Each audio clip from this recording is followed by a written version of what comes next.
Trostani in the main deck. Otherwise, it's a lot. Oh, his deck's all over the place. He has 2 Bonfire, 2 Boros Charm, 2 Garruk Primal Hunter. So a lot of different angles with which he can attack. Okay. Well, I mean, you know, he has a lot of different angles he can attack, and Woodrow has approximately one. Which is, yeah, which so is suit dudes, up. yeah, which is dudes and enchantments, and let's rock and roll this bad boy. So, looking at his deck list, we have Avacyn's Pilgrim, Fencing Ace, Invisible Stalker, Smiter, Geist of St. Traft, and then 1 copy of Voice of Resurgence, where a lot of people are playing 4 Voice of Resurgence and have moved away from Fencing Ace. And then he has 4 Ethereal Armor, 4 Rancor, 4 Spectral Flight, 4 Unflinching Courage, and 1 Simic Charm to go along with his lands, and then a sideboard which we will get to momentarily. But Yarbrough is going to start off this game with an Avacyn's Pilgrim. We'll see if Woodrow does have a creature, and he does, and it's the most terrorizing one in the form of an Invisible Stalker, excuse me. Yeah, Thomas's deck is not very well equipped to deal with hexproof. He doesn't have, you know, he's not playing black, so he doesn't have any edict effects. When you look at the things that can deal with a suited up creature, the pickings are pretty slim. He has an overloaded Mizium Mortars that could potentially deal with an Invisible Stalker, because that's a real thing. He has 1 Trostani in his main deck, which he can maybe life gain his way past what a suited up creature is doing. But other than that, he has 2 Bonfires, and those are really his ways to interact with, you know, to possibly remove one of these creatures. And that Bonfire can get outclassed pretty quickly here is the big issue. Right, and as can the Mortars, so he's essentially going to have to race the hexproof deck, which, if there's an Unflinching Courage involved, is pretty hard to do. Yeah, that race will end very, very fast. So we're going to see if Woodrow Bogucki, is how it's pronounced, is going to be giving, what kind of beatdowns is he going to be giving this turn? Yeah, now Thomas kept a 1-lander. His turn 2 play was to was to Farseek, but then he didn't play a land. Yep. And these are those beatdowns in the form of Spectral Flight and Rancor, so in for 5 in the air. I always find this amusing that the Invisible Stalker has flying in this situation, because, you know, that's not relevant. They're actually just playing a blue giant strength. Yeah. Hey, whatever it takes to get the job done with the Stalker. It's still within range of an overloaded Mizium Mortars as of now. That's going to be not true as soon as another aura falls on it. So Blood Crypt is going to, excuse me, a Breeding Pool is going to come to play untapped here. Is this an Unflinching Courage too? I believe it is an Unflinching Courage, and now it's just out of reach. All right. And an Ethereal Armor. Voltron has been assembled. Voltron has been assembled. This is all 4 of the auras that he plays. It's 1 of each. Yeah. So the Invisible Stalker getting +4/+4, 6, 7, 8, +10, +8. So it is an 11/9 trampling, first strike, lifelink, flying. Fun machine. Hexproof, unblockable. Yeah. So he has 6 abilities. Yeah. Couple keywords here and there, and it's just fun for everyone. Oh, Invisible Stalker. Oh, you. And Thomas does not top deck the Liliana. And if he top decks Liliana, I think we're just gonna let him cast it. Yeah, sure. It's like, wow, that was a pretty good top deck. I like how he attacks. All right, attack, put you down to 25, then concede. Take that, tough guy. So, Bant Hexproof is gonna be up a game, and we haven't seen a lot of that deck this weekend. But for anyone who has played with or against Bant Hexproof, that's how things look when it goes how it's supposed to. I mean, Bant Hexproof is a deck made to prey on mid-range decks, particularly non-black mid-range decks. This has got to be close to the best matchup that Bogucki has. Yeah, I mean, this is why we saw this deck dominate Grand Prix, the Grand Prix that John Stern and Josh Layton played in the finals. I think it was Atlantic City. Yep, yes. Grand Prix Atlantic City. Thank you. You know, that's the reason that we saw that, is because it preyed on those mid-range decks and people didn't see it coming. People see it coming more now, Matthias, but at the same time, if they don't have hate in their sideboard for it, they're just going to get cut up by this deck. I mean, the question is how much hate you want to play. If you're playing black, you know, you can throw some edict effects in, and that's, you know, and those will all be great, but I mean, once again, we were talking about how sometimes there are decks that beat a strategy and sometimes there are cards that beat a strategy. Bant Hexproof definitely falls into the cards category. Yeah. You know, it only cares about 3 to 5 different cards in the other person's deck. And the question is really, your matchup against Hexproof is going to be determined by how many of those cards are you playing. And in Thomas's situation, the answer is 0 in the main. In the board, not too many more. He does have 2 Ray of Revelation. Those will be excellent. Yep. He has 2 Acidic Slimes. Those are not. I guess you can play them. I mean, you have to play them. Right, sure. Because they actually just they have text that matters. You have so many cards that don't do anything. Like, he hasn't assembled the Legion in the main. You know, he has Boros Charms in the main. Those cards are actually not cards. Yeah, those are blank Magic cards, where Assemble the Legion is relatively blank, and it's also expensive, but, I mean, you need a 5-mana disenchant is nobody's friend, but if that's what it takes to actually get you to win the game, then you gotta do what you gotta do. Right. He also has some 3-mana disenchants in terms of, he has 2 Oblivion Rings. He could board in 2 Nevermores. I don't think he would do that. It's not, I'm trying to think, like, the only reason you'd even think about touching that card is if you actually think you have that many dead cards in your deck, which I don't think you actually do. You have some bad cards, but not actual dead. I think those are some pretty big extremes. I mean, he does have 2 copies of Grave Revelation in his sideboard. Yeah, and that's big game. Yeah. That'll do something. Yeah, so I mean, those are the big ones that are going to come in, and you can see that Thomas has built his sideboard a little bit with this deck in mind, which is, you know, smart of him because it's such a difficult matchup for him. But, you know, the big question here is, you know, when building your sideboard for this deck, are you supposed to, you know, basically hope to not get paired against it, or just try to do a little bit of hedging with like two Grave Revelations, you know, a few Oblivion Rings and a few Slimes, or just go, all right, I hope I don't get paired against it because I'm probably not going to beat it anyway. Right. Yeah, it's. I mean, I think what you can do, and I think what Thomas is doing, is he's playing cards that also have versatility in other matchups. Like, you know, Grave Revelation presumably is okay against Attention Spheres. Yeah. Acidic Slime is actually for the control matchup. It's not actually for this match. Yes. So he does have some game here, but I think by and large this is just a matchup he hopes to avoid. Yeah. And you know that's just the big question, right? Where if you're hoping to avoid this matchup, then you know is it correct to dedicate any slots to it, or just roll the dice, hope you don't get paired against it? Well, what would you have to play to make this a good matchup? You know, you probably have to play like a full set of Rays. Yeah, I think it actually takes like the full 4 Rays, because ideally in a sideboard game, like you want to draw Red Revelation against them because that's why you have it. So I like additional copies do not have diminishing returns. No, second one's great too. Yeah. It's like drawing Ancient Grudges against Affinity. You know, you just want more. Yeah. Because like you are more than good enough to just beat the creatures individually. It's the pants that are the problem. So additional Rays don't have diminishing returns. So if you're trying to beat this deck, I think you start with a full set of Rays. But you see only 2 copies of Grave Revelation, which shows some indecision when building his deck of like, yeah, I kind of want a little something here to beat Van Hexproof. And you know, I want to draw them in the sideboard games, but is he going to mulligan for Grave Revelation when she has 2 copies of? Yeah, that's something you can't honestly do that. Yeah. So both. Wait. Okay. Yeah. He's saying he's going to mulligan. I'm not keeping this hand. Well, easy. Yeah, I think what happened is the Bogucki asked, "Are you keeping?" And then Thomas said yes, and started dropping lines. Like, wait, yeah. I'm not. Yeah. My hand is terrible. I do not have the combination of cards to defeat you. And again, I do think this is a very difficult matchup for Yarbrough. Again, Naya is a deck that gets preyed on by Bant Hexproof. This is what Bant Hexproof wants to be playing against. You know, things are going to get a little bit more difficult for Bogucki this round, but again, I don't think it's going to get so crazy for him, even though there's just a little bit of hate. And in his sideboard, he does have some things that are going to help him here, like Cigar to Host of Herons, a card that Naya decks have a large difficulty with. Right, and I think this is a pretty good tournament for Naya. As you see that, you know, Thomas is 4-0. If there really is as much aggro as it looks like we have here, you know, this is, I think, the only flavor of aggro that has a good Naya matchup. Mm-hmm. You know, Naya's like the perfect anti-aggro mid-range deck. The reason I like Naya as a deck, and it lines up in certain certain metagames, excuse me, is because it is an aggressive deck that it can both attack and play defense. Where a lot of aggressive decks, can't make that shift like a zombies, like a red-green aggro. This is one that can actually make the shift. I want to talk about something with Tom's deck list as we start right here. He actually is not running any Voice of Resurgence in this deck. A little bit surprising. Yeah, I mean, he's not to say that the cards he's playing are not powerful. You know, he's still playing 3 Reckoner, 3 Smiter, 4 Resto. And here is a Reckoner, as Bogucki does have a Voice of Resurgence of his own. He just does have 1 in his main deck and none in his sideboard, so I'm drawing that so far. And let's see if we're going to be going to the skies or what enchantment the deer does want to hold. Yeah, I mean, these games to me feel like they're really dependent on what Woodrow's doing and not so much on what Thomas is doing.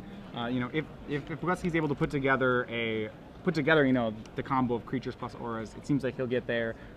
I'm not sure he got that put together this turn, which is this game. I mean, which is why it right now looks like Yarbrough's ahead. Yeah, it looks like he's going to be attacking in his force right here. This is super interesting to me. Is he just gonna serve into the Minotaur here? I mean, I'm taking a look at the spells in his deck. He doesn't have a blue mana for his Simic Charm. So what could he have here that makes this attack good? It doesn't seem like there's a way to make this relevant. All right, so here's a Rancor. That still doesn't matter, does it? I mean, he gets to trade here, and then the Boros Reckoner's thing goes in the stack. An active player, non-active player, so the Reckoner's damage clause will resolve, and then the Voice of Resurgence Elemental token will come in. So it would not be. It would be a trade on the surface. Interesting enough, Yarbrough just elected to take it. Yeah. And so here's a Farseek. Yep, he does have, it looks like a pair of Thrag Tusks in his hand, so he just wants to make sure that he can cast them as soon as next turn. He's Farseeking there with a Temple Garden and a Rootbound Crag, and not that Casted Wolf Run. So I mean, maybe, I mean... Well, to me that's just a tell that he has no other plays. Sure. You know, if you have no intention of casting anything else, lots of times you'll just tap the first lands that your hand reaches. But because we know his deck does play things like Selesnya Charm, I probably would try to be a little more careful with tapping. Alright, so let's take a draw here. Assuming that, I mean, he is representing right now Ray Revelation with that mana open, as the first half of Ray Revelation is white, second half, the flashback is green. Also is representing First Strike with the Boros Reckoner. Right, so he said he does have the Ray? We don't know if he has the Ray, I'm just saying he's representing that. I mean, he has the First Strike on the Reckoner, which is probably the most important part here, that he's, you know, right now, barring any other plays, Bogucki can't attack right now. Yeah. You see a Spectral Flight in Bogucki's hand, but no blue mana right now. Yeah, he's going to have to find a way through fairly soon. He gets Unflinching Courage on Voice of Resurgence. So now Voice is going to be a 4. It's going to be a 6/4. Well, he's building up, and I really like about what Bogucki's doing is he's not going to swing here. He's building up to an amazing Spectral Flight. Yeah. You know, if he draws that blue, he wants to just hit the ground running with it. Or is he going to attack? So he is. And that's block. Yeah, can't block fast enough. Yeah, that seems quite aggressive to me here. I mean, I don't love this play. Like, yes, you're going to clear a Boros Reckoner out of the way, but you're going to lose your Voice of Resurgence. You're going to lose your Unflinching Courage. So at what cost to get that Boros Reckoner out of the way? Yeah. He's going to get the Elemental token. Sure, he has a token. That's fine. But you can't imagine that token's going to be very relevant here. That gets outclassed pretty quickly by an Aya deck. Yeah, and the way that you're going to make that token relevant is with the Spectral Flight, and if that's the case, like, that was the only way you're going to make anything you had relevant in the first place. Right, there is a worry that because you aren't putting your auras on a hexproof creature, you're opening yourself up to Selesnya Charm, which is probably more of what you want. You know, you don't want to do that if at all possible. And now we see Thomas's deck has reached its pivotal point of mana. He has Thrag Tusks, plural. He has a Thundermaw Hellkite. He has an Advent of the Worm. Not enough mana to pick 2 in one turn. That won't really happen until 9, but he's going to have a high impact card every turn for the rest of the game. Yeah, it's going to be time. It's time for rares. Yeah. That's what it's time for. And once he runs out of cards, then he has a Wolf Run. So yeah. I think that's why, like, one of the things I said before, where it's really important to tap all your mana every turn. Yeah. That's something that makes Kessig Wolf Run a really good card. Mm-hmm. Is because it always gives you the ability to tap out. So we see in Yarbrough's hand, he has multiple Thrag Tusk, an Advent of the Worm, and a Thundermaw Hellkite. And so here he's going to start with Thrag Tusk. Right, I think the first thing he wants to do is just make sure that he doesn't lose on the ground, get his life total to a safe spot, and I think our next play is probably Thundermaw Hellkite. Yeah.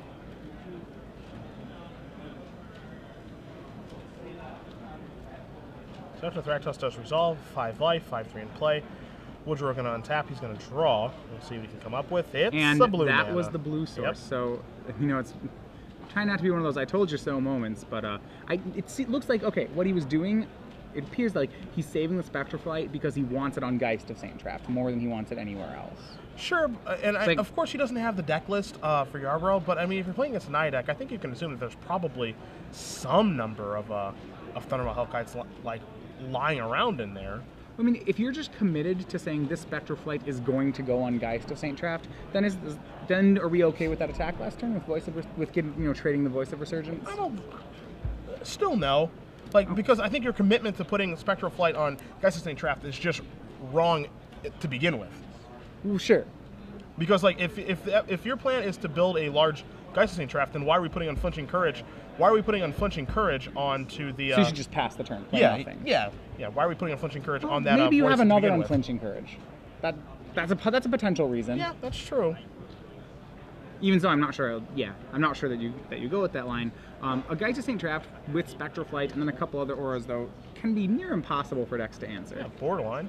Because now you see a Thundermaw Hellkite and just passing the turn here, so Thundermaw Hellkite's going to try to play a little defense. If you can go Land, Flight, Unflinching Courage, that's going to be some pretty big game. Yeah, Ethereal Armor will also get the job done too. Heck, even double Spectral Flight will be a good start because it'll give it 6 toughness. Right, and he's ahead on life points, so he actually can race without the Unflinching Courage. Mm-hmm.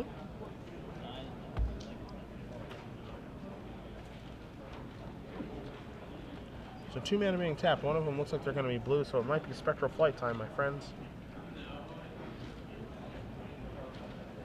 It might be. Might be. Yeah, it's gotta be. He's been saving it for this creature. Alright, so now it's up to being a 6/4. Still not time to attack with it yet. Unless he has an Ethereal Armor, in which case it is time to attack with it. Let's see. Whoa there. So he's offering the trade with, it appears he's offering a trade with Thundermaw Hellkite. Yeah, I mean, this feels like a Selesnya Charm to me, but at the same time, if it's a Selesnya Charm, you just off the dragon and get in for 10. Yeah. Because I mean, he can't actually just want this trade to happen. Yeah, I mean, if we see this Geist Trap die to the Thundermaw Hellkite, then I feel like there's been a huge error in the allocation of resources this game. And it does happen. Yeah. Yeah, that Geist could have won. That Geist had the potential to win the game by itself, especially if you have the Unflinching Courage not being played on Voice of Resurgence. Then, that turn you can just... The point of Banned Hexproof is just to build something that your opponent can't possibly answer. Yeah, I mean, that's the thing here is that, the idea behind Banned Hexproof is you build an unbeatable threat. You don't trade your threats with their answers. Right. That's the point, is that the answers that they have available aren't good enough. Well, every time you trade, you 2-for-1 yourself there, right? You Yeah. lost a Geist and a Spectral Flight, he lost a Dragon. And it looks like they're discussing whether or not he missed the Rancor trigger. Yeah, it doesn't look like he did. He hasn't done anything since binning the creature, and Rancor does actually touch the graveyard, so I don't think there's anything wrong with how Bogucki did that. Yeah. But we'll get the spotter's confirmation. It looks like we're good to go. Yep, looks like the Rancor was allowed to return to his hand.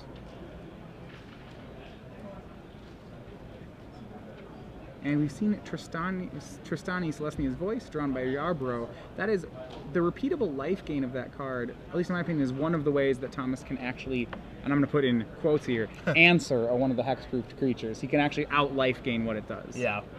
One of the very few ways, as you put it. Playing very conservatively here with that not Thrag swinging Tusk. the Thrag Tusk. Still leaving up, and it's strange that the 2 lands he's chosen to leave up are Cavern of Souls casting Wolfrun. Well, depending on what Tristani has named, or depending on what Cavern of Souls is named, because Tristani's casting cost is so difficult with the green, right, green, he has white, to white. do that, right. Yeah, I mean, it depends on what the on what the Cavern is naming. Okay.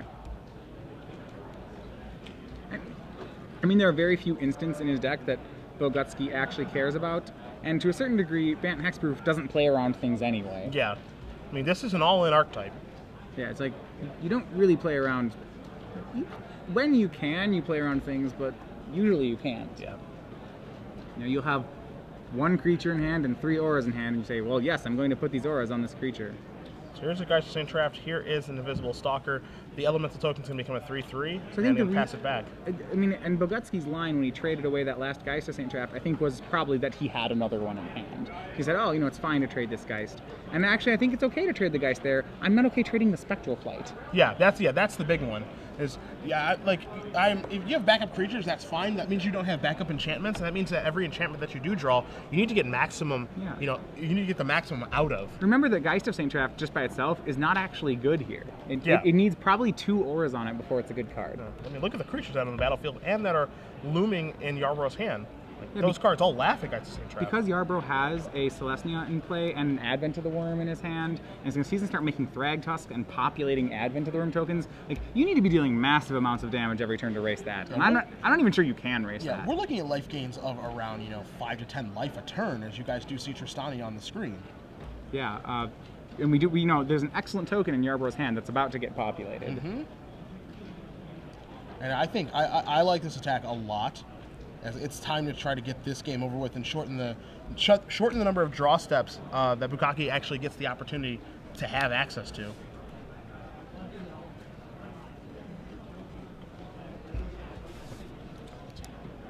All right, and all right. So let's think. How Woodrow or Bogucki needs to get at least 2 auras on this Geist, preferably more. At least 2. Right. So right now it swings for 6. If you get a situation where if one of them is Spectral Flight, now you're swinging for 8 a turn. The difference is that Yarbrough is swinging 5 a turn right now. Looks like he's going to start swinging 10 and gaining about 8. So Yarbrough is doing a life swing of 18 every turn. So you need to be swinging back. like there has to be an unflinching courage involved in this. That's going to be step 1. Yeah. Step 1 is Spectral Flight and unflinching courage for sure. And even then, I'm not sure it's enough because, it's not like Yarbrough only swings for 10 one turn. As he populates that worm token, he gets to keep swinging with more worm tokens. Yeah, he keeps like 10, 15, 20. Yeah, he gets to keep adding for how much he's swinging. Yeah, I'm not sure, unless he has something that gives double strike to a creature, which I don't think he has. I don't know if Bogucki can actually deal enough damage. All right, so this is probably going to be the Rancor that we know Right. he has. So they're going to start suiting up things. He's going to go with Geist. That suggests he has a Spectral Flight because he's not putting it on Invisible Stalker. Mm-hmm. So second Rancor. So now it's a 6/2. And 3 auras, and another Invisible Stalker. So once again, surprised that these Rancors didn't go on a Stalker then. Sure. I mean, I guess it's fine putting it on Geist because when the Geist dies, you can just re-put him on Stalker, so you get a swing here.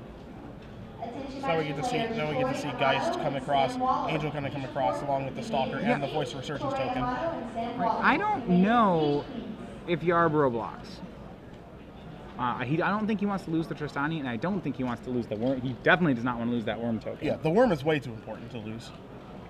I mean, the combination of Worm and Tristani is probably just too important to lose. Yeah. Can he, so he's going to go to 18. Question number 1, can he take all this damage? It's 6, 10, 15, 16, 17. It would put him to 1 to take all of this. That's a little bit scary. A little lower than I want to be at. Yeah. I mean, the Thragtusk is gonna push him up 10. Right, if he gains another, it's too, so let's, Tristani's to toughness though, right? Or it gains life equal to toughness? Yeah, so it's toughness, so Okay, it's so only 8. So if he draws another land, he has gain 8, gain 5, he can gain 13 this turn, off populating the worm and casting a Thragtusk. So we're gonna go down the 1, if he draws a land, down the 1 up to 14? Yeah, up to 14. He's only taking 6 damage unblocked. I think that's actually fine. Yeah, I think so, because then you have some blockers too. So I think you're actually supposed to go to 1 here, as terrifying as that is. Now again, one thing to keep in mind too is that the land that he needs to draw needs to be not a Ravnica land. Right. Too, because he needs an untapped land that doesn't deal damage. Let's say he doesn't get an untapped land then, because that's kind of a lot to ask for. Is he still alive in that situation where he just gets to cast Thragtusk? So he gains 8, goes to 9, leaves back 2 Thragtusks to block. There would be 6 damage unblocked, so, and 6 trampling. He probably can survive the turn, even if he doesn't draw the untapped land, unless, of course, Bogucki draws, say, a ethereal armor, then you're probably just dead, or spectral flight. Additionally, too, he can. I guess it doesn't have to be an untapped land because what he can do is he can go. All right, he can draws populate first. Yeah, he can populate first to gain 5 life. So I think that's actually. I guess any land is going to be okay, but he might get himself in a situation where he just needs to draw any land. Taking it all goes to confirm it's to 1. It's 5, 6, 5 off the elemental token, 6 with the stalker, 6 more with a Geist of Saint Traps. It's 12. Then 4 from the angels, 16 in the stalker. Oh, the freshly played stalker can't attack, so it's 2. Yep. Right. And Bogucki correctly played the stalker pre-combat to get an extra point on the voice token. Absolutely. And we see Boros Charm as the draw for Yarbrough. Ugh. I'm a little surprised to see that card still in his deck, actually. I feel the exact same way as you do. So here's Thragtusk. Surprisingly enough, though, he's going to be rewarded right now for Is that actually going to be lethal? 5, 10, 11, 12. Well, remember Yarbrough, because of the Boros Charm, can block with everything and just make him go indestructible. Okay. Yeah. I was trying to figure out what mode is best here for the Boros Charm, as all 3 modes are pretty unique. Yeah, as it's you- gotta ooh, be the- Spectral Flight was his draw. So a Spectral Flight, if that's his draw, he has unblockable 2 off the Stalkers. That would be 8, 12 off the Geist. That would be lethal if Spectral Flight is his draw. That's And his it was. yeah. Yeah, that's if a he Spectral Flight. Flight's the Geist, he just gets this. Because Yarbrough has no ability to block flyers, and that would be, that's 10 just off what's on the board.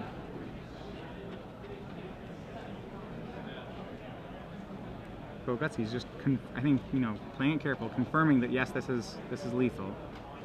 Even if it's not lethal, it's still your play, right? Yeah, I mean, at this point, you can't play around anything. Right? It's like you're definitely dead if this thing starts populating. And it doesn't, it doesn't actually matter who puts it. And there you go, Spectral Flight on Geist Saint Trapped.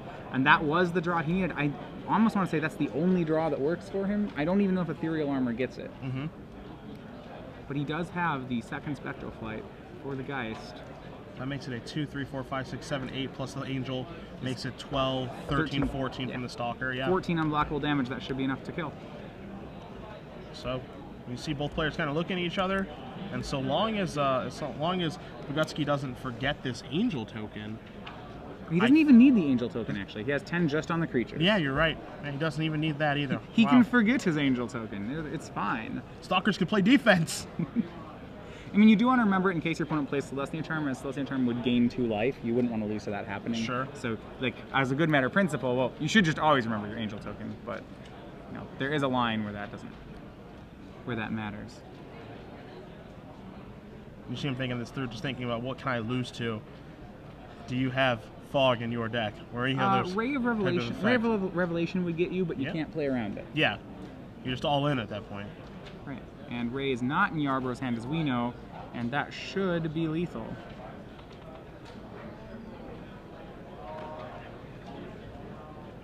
It's just mulling over it, wants to confirm that he can't do anything about this. Certainly a game, I think, where Yarbrough felt like he had to. I thought that the tide was certainly turning. With the creatures dying that had the auras on them, I thought that things were really turning back to Yarbrough's direction. I mean, there are very few. This is about the last turn that Bogucki had before this game got comically out of control. Yeah. And I think Bogucki's deck came through for him. You play the card to draw. Yep. That's the best way to look at it. He's taking a look at the Boros Charm, thinking, what can I do with this? But the Boros Charm doesn't have any relevant text right now. And the last card in his hand is one that Yarbrough cannot cast. So the blocks simply are not there. Yeah, he can block there, yeah. He's going to cast Boros Charm. And actually, against all these mid-range decks, so yesterday, both these players playing in their second open, Bogucki actually managed to play banned hexproof to a top 64 finish yesterday, a 7-3 record. I think it seems as long as there's no control, this is a pretty well-positioned positioned meta for the hexproof deck. Yeah, I agree with you. As you did see the Boros Charm get cast on the Elemental token to give it double strike, kills the Thragtusk. Then the Tristani trigger is going to gain 3 life, put Yarbrough up to 13, and he's going to take 14 exactly. So. So, we have Bogucki does win the match 2-0. Banned hexproof preying on Nile once again. A rough matchup for Thomas to hit. I think he had some opportunities game 2. I think maybe even more opportunities than he should have had. Still wasn't able to get it. Yeah, and again, we talked about this at the top too. That this is the reason that banned hexproof is a deck mostly, right? Like it's here to pick on this deck. To an extent, it's here to pick on Junk Reanimator as well. And if people do not have specific cards against this deck, and it does fold to cards very easily, but if they don't have those cards, John's cutting their Lilianas right now. Uh-huh. There's a lot of things that would say that hexproof's a fine deck to be playing at the moment. I mean, if you're comfortable playing